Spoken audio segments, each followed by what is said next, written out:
ఉత్తరాదిని చలి వణికిస్తోంది. రోజు రోజుకు ఉష్ణోగ్రతలు పడిపోతున్నాయి. దీంతో ఉదయం 9 గంటలైనా మంచు తెరలు వీడటం లేదు. విజిబిలిటీ పడిపోవడంతో రాకపోకలకు తీవ్ర ఇబ్బందులు ఎదురవుతున్నాయి.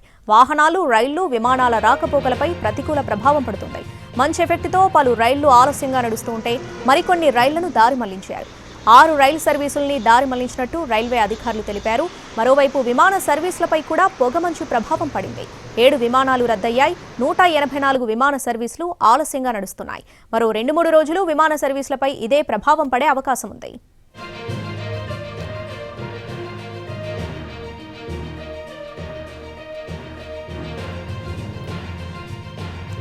ఇక ఢిల్లీలో వాయు నాణ్యత పూర్తిగా పడిపోయింది. దట్టమైన పొగమంచు కురవడంతో గాలి నాణ్యతలు పడిపోయినట్లు క్వాలిటీ మేనేజ్మెంట్ కమిషన్ తెలిపింది.